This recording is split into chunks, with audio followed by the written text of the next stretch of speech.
اور ایک چیز میں کہنا چاہوں گا، اس طرف نہیں توجہ دیتے لوگ، ہم پہ ایجنسیوں کے لیبل لگا دیتے ہیں. آپ لوگوں کو، نوجوانوں جو ایف ایس سی کر رہے ہیں، آپ لوگ گھسو افواج پاکستان میں. آپ لوگ بی ایس سی کر چکے ہو تو سی ایس ایس کا امتحان دو. بیٹا یہ آپ لوگوں کو جب تعلیمی اداروں میں پروفیسر ہود بھائی جیسے 3rd کلاس پروفیسرز پڑھائیں گے اور میڈیا پر باغی کے نام کا ڈرامہ چلا کے قندیل بلوچ کو آئیڈیلائز کریں گے تو قوم کی بیٹی کبھی رابعہ بصری نہیں بنتی. سسٹم کو کون چینج کرتا ہے؟ منسٹر چینج کرتا ہے؟ نہیں. آج تک سچ تو بتایا نہیں گیا، بیوروکریٹ کرتا ہے. آج تک اسلامی تعلیمی نظام کیوں نہیں آیا؟ میں وہ جذباتی یا روایتی باتیں نہیں کر رہا، آج میں سمجھانا چاہتا ہوں. آپ کا سب سے پہلا جو فورن منسٹر تھا، سر ظفر اللہ جسے کہا جاتا ہے، وہ 3rd کلاس آدمی قادیانی تھا. اور اسد اللہ شخص ایک جو یہودی تھا، بعد میں مسلمان ہوا. قائد اعظم نے کہا کہ جو مسلمان ہوتے ہیں حضرت صاحب، وہ تو مسلمان گھر میں پیدا ہوتے ہیں، انہیں تو اتنا مذہب کا نہیں پتا ہوتا، جو ماں باپ بتاتے ہیں وہ کرتے ہیں. تم کیونکہ یہودی تھے، تم اسلام کو سوچ سمجھ کر ہی قبول کیا ہوگا، پڑھا ہوگا، لہٰذا تعلیمی نظام، اسلامی تعلیمی نظام تم نے متعارف کرانا ہے، وہ ترتیب دو.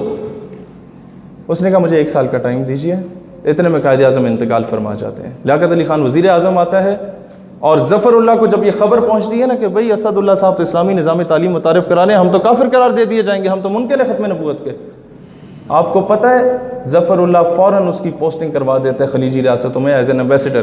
وہ روتا رہتا ہے کہ میری پوسٹنگ نہ کراؤ، آنے والی نسلیں تباہ ہو جائیں گی. وہ کہتا ہے نہیں، تمہیں جانا ہوگا. اور وہ جاتا ہے تو سب سے پہلے اس کی لائبریری کو آگ لگا دی جاتی ہے. یہ جو حدیبیہ مل کے ریکارڈ جلے ہیں نا، اس کی تاریخ وہ 1948 سے شروع ہوئی تھی. آپ کی حکومت بیوروکریٹ چلاتا ہے، منسٹر 5 سال کے لیے آتا ہے. بیوروکریٹ، یہ چیف سیکریٹری ساری زندگی کے لیے آتا ہے. میں یہ ٹیکنیکل باتیں اس لیے کروں کہ نوجوان زیادہ موجود ہیں. نوجوانوں سی ایس ایس کا امتحان دو، بھیس بدل کے جاؤ، ان کے درمیان میں گھسو. جب تک سسٹم میں گھسو گے نہیں، تبدیلی نہیں آ سکتی اس طرح.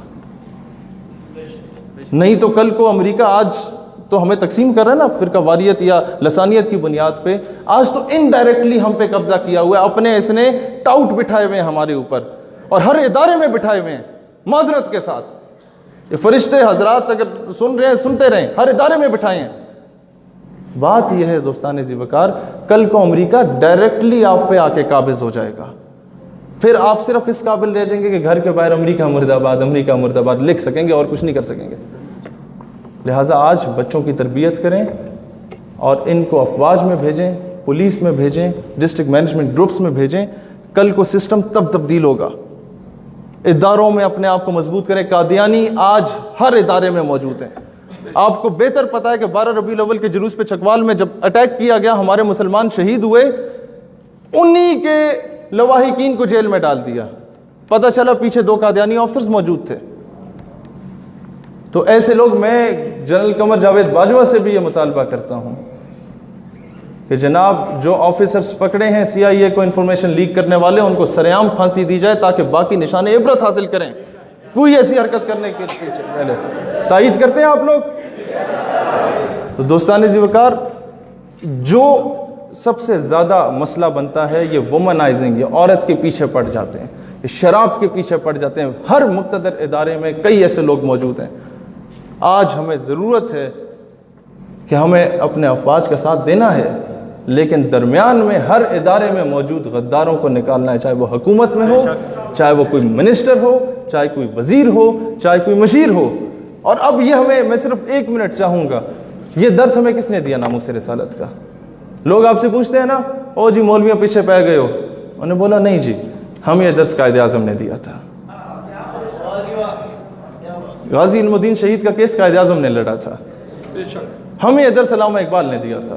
غازی علم الدین ڈیفنس کمیٹی علامہ اقبال نے بنائی تھی. قائد اعظم جیل میں جاتے ہیں اور کہتے ہیں علم الدین تم ایک مرتبہ کہہ دو میں نے گستاخ کو جب قتل کیا تو میں ہوش میں نہیں تھا، تو میں تمام ثبوتوں کی روشنی میں تمہیں رہا کروا سکتا ہوں.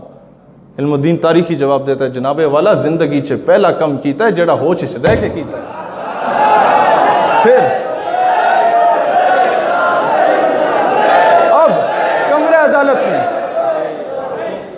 کمرہ عدالت میں جب جاتے ہیں تو جج انگریز تھا، ثاقب نثار نہیں تھا جو خود کو مسلمان کہتا ہے، انگریز تھا، خود کو کافر کہتا تھا۔ وہ کہتا ہے جناب والا علم و دین، تم نے گستاخ کو قتل کر کے قانون ہاتھ میں لیا، تم نے توہین عدالت کی ہے۔ علم و دین پھر دلیری سے بولتا ہے جج صاحب جب آپ توہین عدالت برداشت نہیں کر سکتے تو مسلمان توہین رسالت کیسے برداشت کر سکتا ہے؟ یہ جو تھرڈ کلاس بندہ مسند وزارت پہ بیٹھ کے یہ کہہ رہا ہوتا ہے یہ چھوٹا طبقہ ہے، میں بتاؤں یہ چھوٹا طبقہ کیا ہے؟ اسی چھوٹے طبقے سے تعلق رکھنے والے مولانا عبدالستار خان نیازی رحمۃ اللہ علیہ، جب ان کو گرفتار کیا گیا سب سے پہلے تو ان کے پاس جنرل ضیاء الحق مرحوم کے اے ڈی سی کو بھیجا گیا۔ وہ کہتا ہے نیازی، یہ سنیے گا بڑے غور سے، وہ کہتا ہے نیازی صاحب آج کے بعد آپ ان تحریک ختم نبوت میں نہ نظر آئیں، حالات ٹھیک نہیں ہیں ملک کے۔ وہ مسکراتے ہیں اور جواب نہیں دیتے۔ وہ کہتا ہے Niazi you know I am in uniform, we are running the state and you are under the state, میں وردی میں ملبوس ہوں، میں ریاست چلا رہا ہوں اور تم ریاست کے ماتحت ہو۔ نیازی صاحب کہتے ہیں بیٹا میں جانتا ہوں تم وردی میں ہو، you are in uniform, you are running the state and I am under the state, but listen I was in uniform when you were in liquid state. سمجھیں کہ میں اس وقت تحریک پاکستان میں پاکستان کا جھنڈا لیے اٹھایا تھا، تب میں وردی میں تھا جب تم پیدا بھی نہیں ہوئے تھے۔ یہ تھا چھوٹا طبقہ۔ کمرہ عدالت میں لے کے جاتے ہیں، جج بڈھا نہیں تھا ثاقب نثار کی طرح، جوان سا تھا، نیا نیا آیا تھا۔ وہ کہتا ہے نیازی میں نے تمہارے ریکارڈ اٹھائے، تمہاری ساری زندگی تحریکوں میں گزری ہے، طنز کرتا ہے۔ نیازی صاحب کہتے ہیں مسکرا کے بیٹا اگر تمہاری زندگی، اگر تم نیازی کی زندگی تحریکوں میں نہ گزرتی تو تم آج اس کرسی پہ نہ بیٹھے ہوتے، کسی تھڑے پہ پکوڑے بیچ رہے ہوتے۔ یہ تھا چھوٹا طبقہ۔ اور یاد رکھو میں خیبر پختونخوا میں ہوں، ماؤں کی تربیت، پھر آپ لوگوں نے جو بچوں کی تربیت کرنی ہے۔ وہ ایک 6 ستمبر کی تقریب تھی، ایک جوان شہید ہوا تھا ہمارا ہندوستان کے خلاف، تو پٹھان ماں کو بلایا جاتا ہے کہ تمہارا بیٹا شہید ہوا ہے، کیا تاثرات ہیں؟ تو میں سمجھ رہا تھا پٹھان ماں آئے گی، روئے گی، کہے گی بچہ بڑا یاد آتا ہے، تو میں مر کھپ گئی ہوں۔ وہ آتی ہے آفرین اس پٹھان ماں پہ، آتی ہے اور کہتی ہے وطن اچھر خپمشے، وطن پریشان نہ ہو، پٹھان ماں زندہ ہیں جو اپنے بچوں کو تجھ پہ قربان کرنے کے لیے تیار ہیں۔ تو یہ پاکستان ہمارے اکابرین نے بنایا، ہمارے خواجہ قمر الدین سیالوی نے بنایا، ہمارے پیر اف مانکی نے بنایا، ہمارے پیر اف زکوڑی نے بنایا، ہمارے پیر پگاڑا نے بنایا، پیر جماعت علی شاہ نے بنایا۔ اگر کوئی کہتا ہے اس ملک کے ٹھیکیدار ہو، بولو ہاں وفادار بھی ہیں، چوکیدار بھی ہیں، ٹھیکیدار کہتے ہو ٹھیکیدار بھی ہیں، تمہیں اس پہ قابض نہیں ہونے دیں گے۔ اللہ اسلام اور وطن عزیز پاکستان کا حامی و ناصر ہو۔ پاکستان ہمیشہ زندہ باد، اور اللہ ان دلیر بزرگوں کا سایہ ہم پہ سلامت رکھے، آمین۔